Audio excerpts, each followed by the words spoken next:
માતા અન્નપૂર્ણાનું વ્રત કરવાથી ઘરમાં સુખ, શાંતિ, સમૃદ્ધિ અને ધનના ભંડાર સદાય ભર્યા રહે છે. જે કોઈ અન્નપૂર્ણાની આ કથા વાર્તા સાંભળે છે તો તેના ભર્યા ભંડાર રહે છે અને માતાજીની કૃપા અવશ્ય પ્રાપ્ત થાય છે. તો ચાલો મિત્રો, વાર્તાની શરૂઆત કરીએ. એક સમયની વાત છે. એક ગામમાં ધનંજય નામનો એક વ્યક્તિ રહેતો હતો. તેની પત્નીનું નામ સુલક્ષણા હતું. તેઓને બધા સુખો પ્રાપ્ત હતા, માત્ર નિર્ધનતા તેના દુઃખનું કારણ હતું.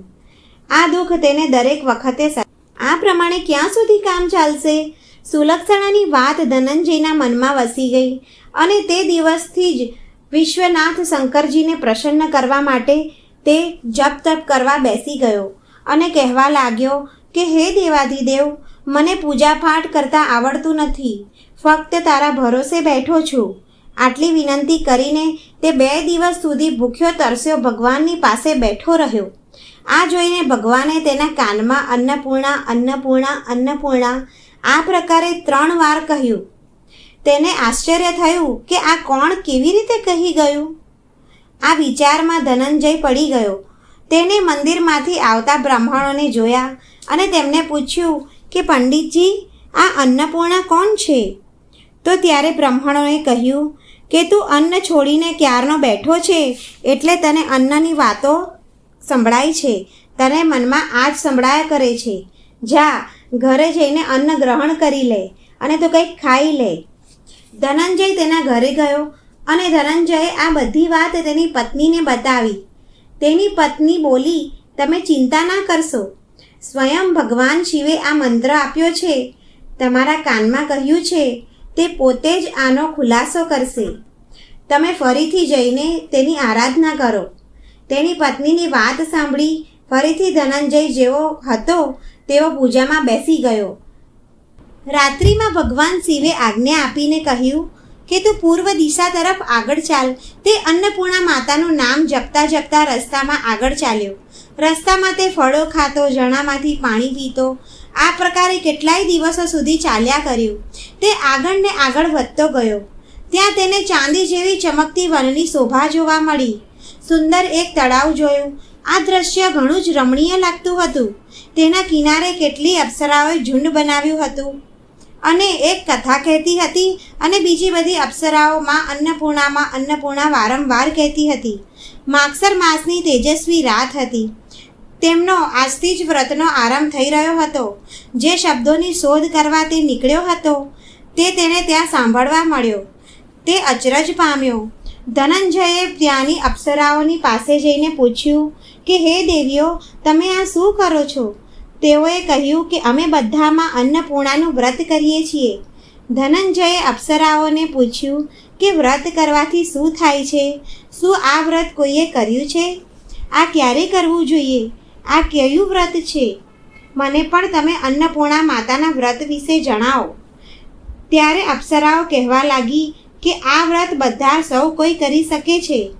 આ વ્રત માગસર માસમાં શુક્લ પક્ષથી શરૂ કરીને છઠના દિવસથી શરૂ થાય છે. 21 દિવસ માટે 21 ગાંઠોવાળો સૂતરનો દોરો લેવાનો. 21 દિવસ ઉપવાસ ન થાય તો 1 દિવસ ઉપવાસ કરો અને જો એ પણ ન થઈ શકે તો માત્ર કથા વાર્તા સાંભળીને પ્રસાદ લેવો. નિરાહાર રહીને વાર્તા કહો. માની પૂજા કર્યા વિના કશું ખવાય નહીં. ભૂલે ચૂકે ખવાઈ જાય તો વ્રત ભંગ થયું કહેવાય. માટે 1 દિવસ ફરી ઉપવાસ કરો. વ્રતના દિવસે ક્રોધ ન કરવો, જૂઠું ન બોલવું. ત્યારે ધનંજય બોલ્યો કે આ વ્રત કરવાથી શું થાય છે?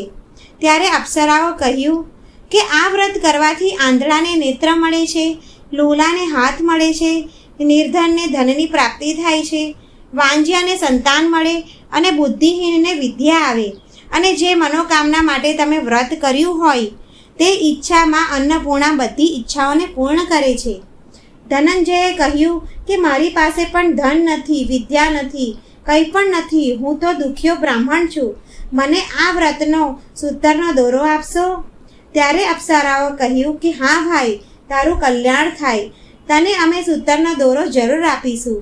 હવે આ લો સૂતરનો દોરો. ધનંજયે વ્રત કર્યું. ધનંજયે પૂરી શ્રદ્ધાભાવથી વ્રત પૂર્ણ કર્યું. 21 દિવસ પૂરા થયા તે દિવસે સરોવરમાં ચમત્કાર થયો. ત્યારે જ સરોવરમાંથી 21 ખંડની સુવર્ણ સીડી જેમાં હીરા મોતી જડેલા હતા તે પ્રગટ થઈ. ધનંજય અન્નપૂર્ણા અન્નપૂર્ણા અન્નપૂર્ણા કહેતો જતો આગળ ચાલ્યો. આ પ્રકારે કેટલી સીડી ઉતરી ગયો તો જોવે છે કે કરોડો સૂર્યના જેવો પ્રકાશમાન અન્નપૂર્ણાનું મંદિર દેખાયું. તેમાં સ્વયં દેવી માં અન્નપૂર્ણા બિરાજમાન હતા. સામે ભિક્ષા માગવા સ્વયં ભગવાન શંકર ઊભા છે. કેટલી દેવાંગનાઓ પહેરો આપે છે. ધનંજય દોડીને અન્નપૂર્ણાના ચરણોમાં પડી ગયા. દેવી તેના મનની વાત જાણી ગઈ. ધનંજય કહેવા લાગ્યો કે માતા, તમે તો અંતર્યામી છો, હું તમને મારી દશા શું બોલું? તો માતા બોલ્યા કે તમે મારું વ્રત કર્યું છે, જા આ સંસાર તારું સત્કાર કરશે.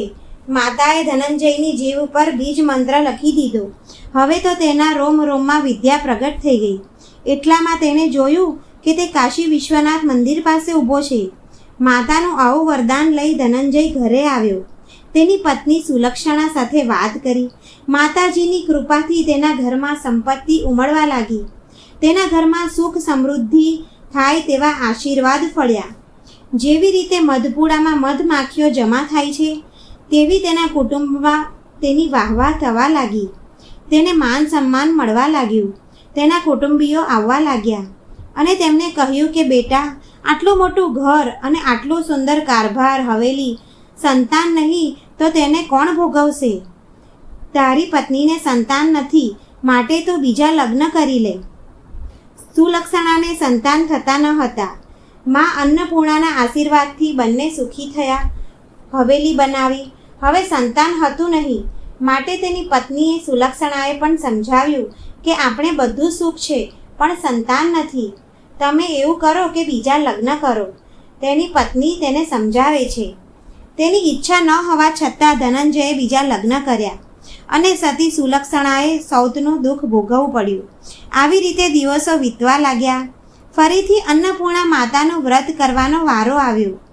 સુલક્ષણાએ નવા બંધનમાં બંધાયેલ પતિને કહેવડાયું કે તમે આ અન્નપૂર્ણા માતાનું વ્રત કરો. આપણને તે વ્રતના પ્રતાપે જ બધું સુખ મળ્યું છે, માટે આ વ્રત છોડવું ના જોઈએ. આ માતાજીના આશીર્વાદ છે, જેનાથી આપણે આટલા બધા સુખી સંપન્ન છીએ. તે સુલક્ષણા પાસે આવ્યો અને વ્રત કરવા માટે બેસી ગયો. નવી વહુને આ વાતની ખબર ન હતી. વ્રતની ખબર ન હતી. તે ધનંજયને આવવાની રાહ જોઈ રહી હતી. દિવસો વીતતા ગયા અને વ્રત પૂર્ણ થવામાં 3 દિવસ બાકી હતા કે નવી વહુને ખબર પડી. તેના મનમાં ઈર્ષ્યા થઈ રહી હતી. તે સુલક્ષણાના ઘરે આવી પહોંચી. તેને ત્યાં ભગદડ મચાવી દીધી. તે ધનંજયને તેના સાથે લઈ ગઈ. નવા ઘરમાં ધનંજયને થોડીવાર માટે ઊંઘ આવી ગઈ. તેવામાં જ નવી વહુએ આ સૂતરના દોરો તોડીને આગમાં સળગાવી દીધો. હવે તો માતાજીનો કોપ થઈ ગયો. માતાજી તેનાથી નારાજ થઈ ગયા.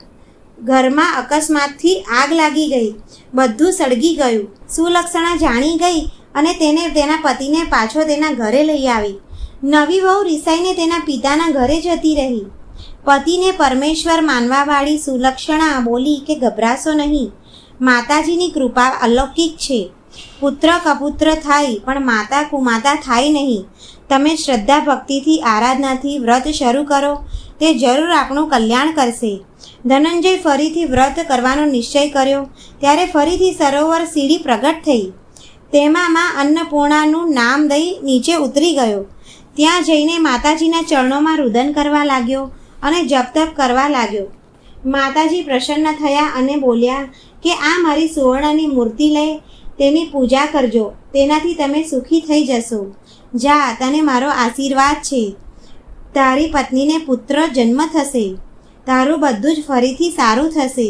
મારા વ્રત ઉપવાસ શ્રદ્ધાભાવથી કરજે. માતાએ વરદાન આપ્યું. હવે ધનંજયે આંખો ખોલી તો તેને પોતાને મંદિરમાં ઊભેલો જોયો. હવે તેના ઘરે આવ્યો. હવે સમય પસાર થતાં સુલક્ષણાએ 9 માસે એક સુંદર પુત્રને જન્મ આપ્યો. આખા ગામમાં આ વાત ફેલાઈ ગઈ.